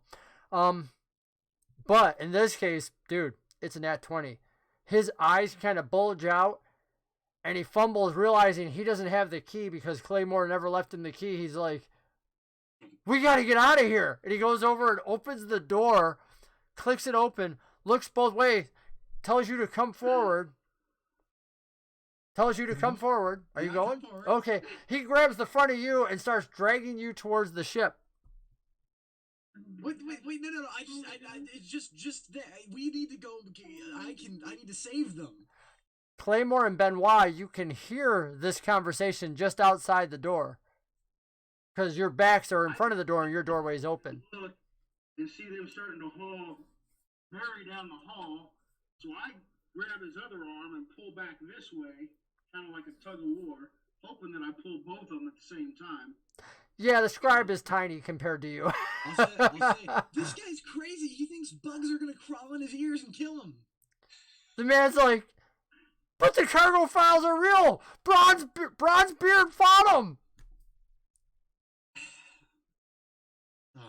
Listen, guys, I warned you that sometimes my magical presence can be a little overwhelming. This is one of the...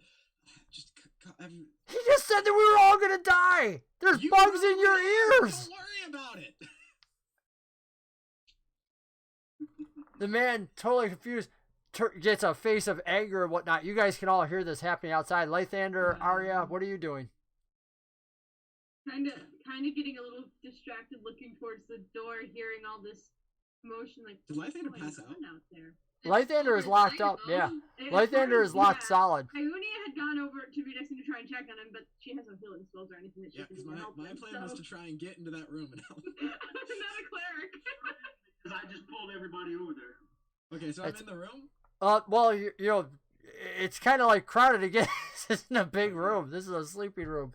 So you're kind of in the hallway between these two shacks, and the door is open, and Iunia is bent over Lythander, who is locked up hard, just barely vibrating, almost like he's having a seizure. Kind of get his head between her knees, so in case he tries to shake his head around, protect the head. Totally locked solid. Barry, you can see this. The two guildmasters are talking because they're trying to figure out what did she do, and she's like, I don't know what happened to him. Well, Barry is gonna assume that he can just save the day, and he'll say, "Oh my goodness, this is what happens when you don't worry about cargophiles." And see, I told you the cargo files were real. The other man says, and I'll try and like reach down and cast and see if casting Cure Wounds will help. I think I do it anyway. Somebody has a healing spell in this group. Yeah, the wizard. yeah, the wizard. Well, I'll just say, this is just an ancient technique. Don't worry about it. And can I roll a deception thing just in case anybody knows anything about healing spells to know that I should not have them? Yeah, you can absolutely. You're used to doing this, so you go ahead. These things up. For anyone in in the group who has any experience around magic users at all? Can we roll to see if we also have this knowledge against his deception or something? Yeah, I'm trying to make it look like I'm Let's see. Ionia, yes, you can. This is his kind of shtick. You have disadvantage on your roll, Ionia, because this is his shtick. What am I rolling? Insight? Yes. Or Arcana, I'd say either, right? I didn't hear a response. I said yes, insight. Yeah. So when he pulls off his hat, talking about his old, that this is an old technique, and he puts the hat over Lythander's face, placing his hand underneath to let the hat do its resurrection, healing, whatever the heck he's got going on, and moves his fingers underneath, and the healing energies flow in. And Lythander, you come back with a level of exhaustion on your character now, which means disadvantage on all your rolls, and you come back with 1 hit dice of hit points. Okay. Your heart feels like it ripped out of your chest. Your arms, your limbs feel like rubber. You have a numbness sensation throughout all of you. Because magic isn't real, and that lady tried to do something with magic on you, and clearly poisoned you. It's too much for your poor little brain. You stole something you shouldn't have. Karma. Oh. And House Kenneth asks you. Oh wait, no, that was out of character, wasn't it, Brock? Okay. I thought I'm so used to him being with Lythander. I was like, wow, you just read it out Lythander. Also, Barry now seems useful, guys. Just want to point that out there. I did something helpful. Do all of this work and like you could have been helpful from the beginning without all of this confusion and chaos that happened. The only reason it took so long was because of you. It only took a complete fatal event, almost. You have to prove it, huh? Also, wasn't I handcuffed for this? So I had to like reach behind me. Dude, take a plot point for bringing that back in. Thank you. More impressive. Unless you have a way to unlock those, do you want to have impress them? Do you have like any type of spell that you wanted to use to? I mean, can I try like a sleight of hand check to see if I can like somehow? These are old, right? Dark Galaxies Gaming wants to give a plot point to Barry for saving Lythander. There you go, Barry. Take a plot point. Oh my. I don't know about sleight of hand. No, that's not sleight of hand. That would be. I'd be setting a really bad precedent there. I would allow you to break your thumb. You're like double jointed. No, Barry's already been. He got posed in the face at the start of this. He's not doing anything. Yeah. It just looked really awkward, but it worked, right? So it's like, gosh, he's really a wizard. Jeez. Pulls off his hat, puts it behind him like he's farting on Lythander's face. In fact, yeah, like I knock it back and like instantly catch it. Yeah. There might have actually been a little farty noise right there when he cast the spell, but. Don't open your mouth when you wake up, Lythander. That's alright, because he already stank. So. But how does Lythander how does Lythander take all this?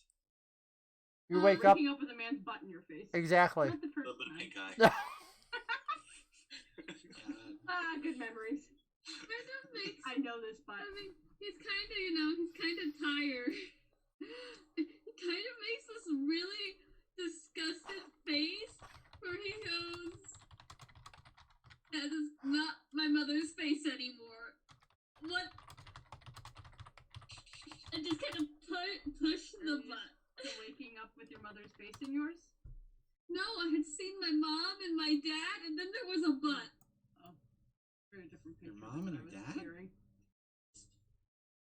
Why is your butt in my face? Because I was saving you, obviously. You were like super dead. I mean, like, we're close, man, but I didn't know, like, I wasn't ready for the butt stuff. Well, that's part of the that's 90%, you know? It's part of the 90%. I'm not sure, man. Listen, find fine, buddy. Back me up here. This was very necessary, right? He still thinks your name is funny, Super by the way, necessary. Super necessary. Wasn't ready, but super necessary. It was impressive to an extent, I'll say that, at least. Thank you. And he bows, but then he moves to like put his hand in front of it because it's a very rehearsed bow. And he's like, oh wait, since I'm impressive, would you mind gestures to the handcuffs? Sure. Reluctantly getting the key out of something, and just unlocking his shackles. He says, thank you so much, buddy, rubbing his wrist and then pats him on the back a couple of times. Yeah, my name's actually Claymore, by the way. Nice to meet you, actually, Claymore. Oh my god. Barry Dimwater. And Claymore goes back to put the shackles back on. Jump back and be like, nah. I'm just listen, You can't jump back too far because there's an Eliath behind you that's 8 foot tall. I bump it, sorry, I don't go too far. I bump into him like, oh, hey, bud, how's it going? How tall is Barry again? Like 5 foot something or 5'8". Yeah. You're lucky you have a big pointy hat. It's like, hey, buddy, how's it going? Hi, nice pecs. It's like, who left the rock in here? Yeah. Do you still have the bottles? Lysander, you're able to get back to your feet again. This feeling of exhaustion is over. Your skin is now ashen gray. Actually, like Goliaths usually are. Again, Benoit doesn't look that way. He has a much healthier, pinkish, almost white tone to him. But you look this almost gray, like, again, like everything's just been drained out of you, this white face. You know, and you guys, notice that he's got like these just white lines over various parts of him and stuff. It's just like, and he's slowly getting back his color. He's slowly getting back to looking normal.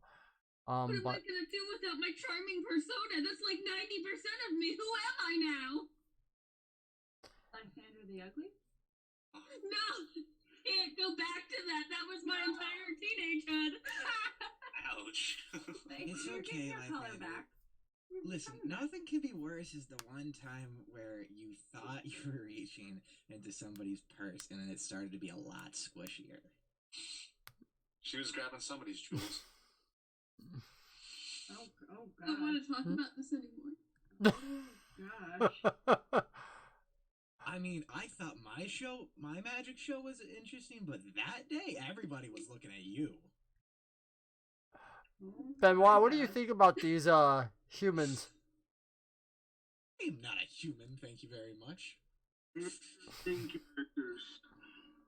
They talk too much. Benoit, can I get my stuff back? No. When does he take his stuff? Because he was locked up and arrested. Is he unlocked? No, he's Yes, still I'm manacled. unlocked. Look, and he like waves his hands around. Unlocked. Who And got saving you out of the lives. manacles? Claymore? Oh, I missed that. Yeah, there was a whole thing with him unlocking it. Anyway, we have a This is very why we help one important job another. to I do. love I'll it. take my manacles back then. I toss him over to Ion. What's going on with Ortec over there? Because he was screeching too.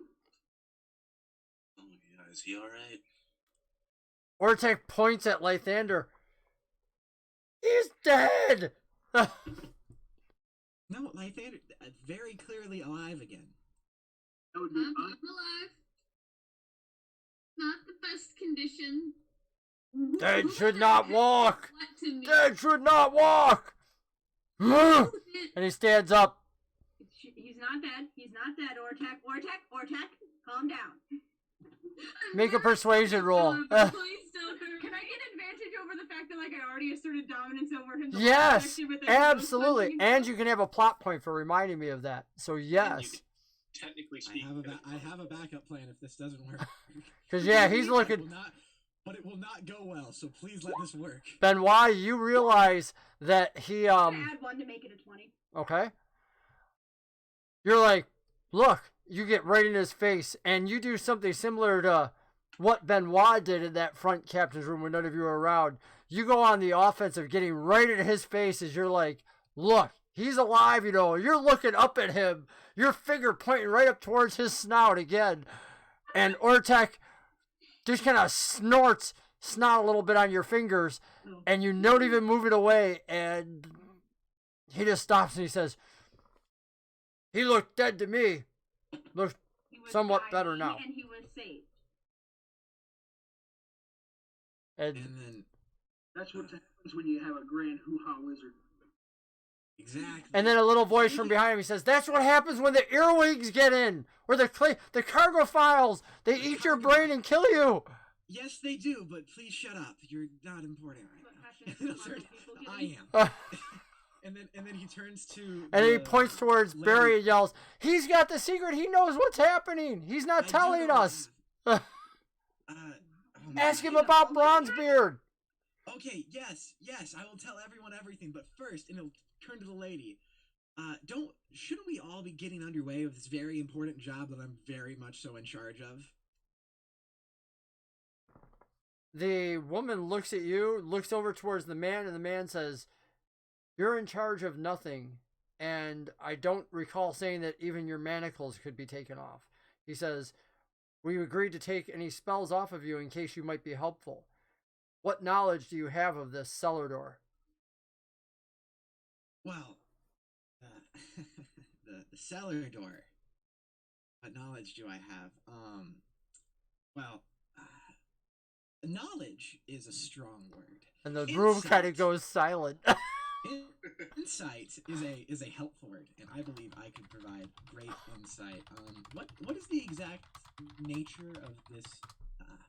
He says it like it's a foreign, like a foreign, fancy foreign word. Cellar door. And the man replies, "That's what we're trying to find out, what his nature is, why he would do the things that he does." So now clearly you know that cellar door is not a location, but a person. I see. He looks to Benoit and just very expectantly.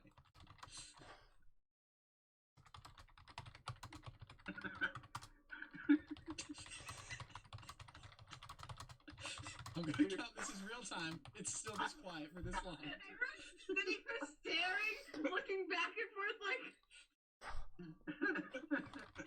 Oh man, he knows what he's doing. So who tried to kill me? The lady. Nobody tried to kill you. What? It's fine. Nobody tried to kill you. Uh, think it was just I a died. A spell No, was you cast didn't. on your Remember, room. don't say you died. That guy got very mad I when you almost died. died. There I we had a go. near-death experience. Right, a spell was cast in the room and you reacted adversely to it. Are you allergic to magic? No, there is no such thing as allergic to magic, the Kenneth individual says. Exactly. you don't- Magic clearly you has don't to know about- exist for you to be allergic to it. "Are you an idiot?" he asks. "Of course magic. You're in a bubble under the ocean." Which can all be explained. Bubbles happen in water all the time. "They float to the surface. You're at the bottom of the ocean." I'm at the bottom of the ocean because the bubble's being weighed down by a giant ship. How do you think gravity works? "The ship that's inside the bubble that you came in on? Yes. That's weighing down the bubble." Yes. Science. You all got like standard signs dropped on you. They have a new respect for yes, Lythander, your idiocy. jokes are very funny, but clearly magic is real, or you would not all be in my presence right now. Oh, unfortunately. Anyway, It's because if we were at the bottom of the ocean, we'd have drowned if magic wasn't real. Listen. Let's just move on. I agree. Let's move on away from the whole putting me in handcuffs thing. That's a bad idea. Anyway, Can moving somebody back get to Barry back moving back to stuff? Cellar Door, Benoit, if you please. I don't know the cellar door. Exactly. So anyway, we've got that established. Let's keep going. Keep the ball rolling, everybody. What ball? I I've had seen this like cellar 7 different door. balls go by. At my old house. No, the person.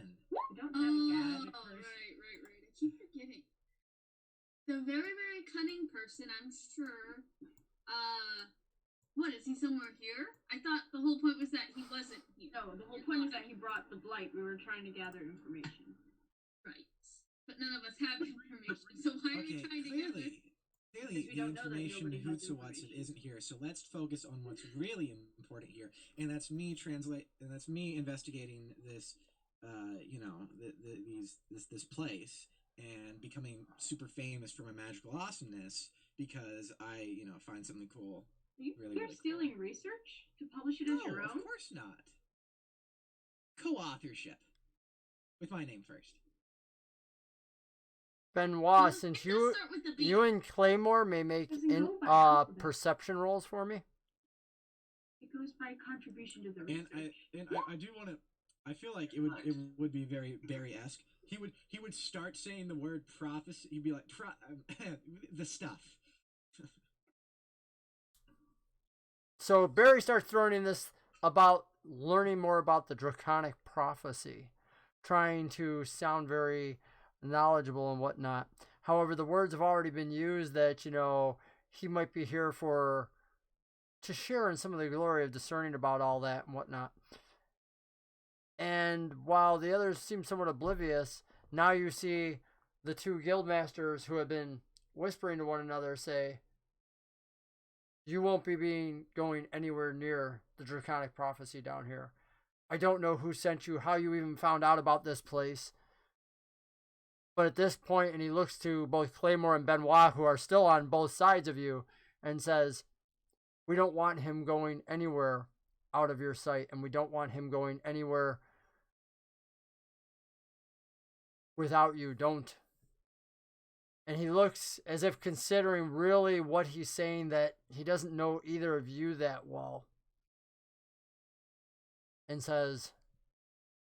looks over at the woman and says, "Accompany them and make sure this one doesn't go anywhere where we don't want him." And she says, "I agree for both our houses." Did I hear NPC cannon fodder? You might have heard walked What into is a trap. Dragon prophecy? Can I ask that? This is new to the entire situation for me, at least. I know I was invited to help with this. Ask that. I think you should ask that. No, she is. Ionia just said that. Yeah. Oh, okay. Yeah, Ionia is asking that out loud. And the individuals say the draconic prophecy are ancient writings in the draconic script. We don't know if the dragons made them. We believe they are just part of the very emergence, whether it's of Kyber itself, whether it's of all reality, but it centers in different areas. We know the giants at their peak researched into the draconic prophecy extensively, and we believe it's what helped bring them power. It's why we actually look at it more extensively. This place that we have found is rich with it, and it belongs to the houses, not to rogue wizards who want to try and come in and steal glory. You realize, and he looks at you very clearly, he says, "It is within my right as a house representative to put you to death for even being here."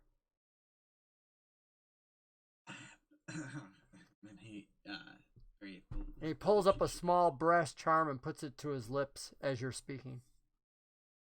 But you're a very reasonable person, and you realize that I've already demonstrated that my helpfulness in a very dire situation, and also, I mean, that sounds like effort, right? Claymore, make a perception roll with advantage, please. Perception. And Ionia, you can make a regular perception roll. So Claymore got a 22. How powerful do I feel these guys are just from looking at them? Nice. And Ionia got a 20. Both of you hear very distinct sounds of metal rolling on stone. Both of you believe that it may be the sounds of Warforged approaching. It makes sense. I should have had you, technically by 5e rules, I should have had you then make an investigation check because you perceived it investigation tells you what it is. But I'm just giving it to you because of your backgrounds, because Ionia has a background with Warforged specifically on her village, and you have a background as a Warforged. Yeah. Can Claymore be able to determine whether or not they're like in haste, or is it just like? Yeah, they're rolling in. Yeah, Rolling in hot? Yeah, these aren't running steps. It's literally the sound of rolling metal. But you've actually seen during the war, you know, there's again juggernauts and other things. You've seen a Warforged that was built to roll. Ionia may not have, but she can figure metal, stone, and weird sounds. Quick, find some stairs. Barry, in the meantime, your last thing was, say that again, because I kind of cut over. I was basically trying to like emphasize the fact that they really, really shouldn't kill me. Oh yeah, that was a lot of work. That was it. That was what you said. Yeah. And she says, "No, not really." Ouch. I don't believe that there's any necessity for taking anyone's life at this point in time. We clearly have some issues we need to resolve. We all have common problems we need to get to the bottom of. We don't need anybody getting in the way and messing it up. That would be a decent argument in my mind for locking somebody up or killing them if they're where they don't need to be. Claymore is gonna make eye contact with Ionia to like kind of convey, do you hear that crap going on? Something rolling in a sense? Like trying to like, you see that? And Barry will. Right. Since I've now confirmed somebody else has heard it with me, I'm gonna actually poke my head out into the hallway to look at what's going on here. As she does that, Barry will chime in.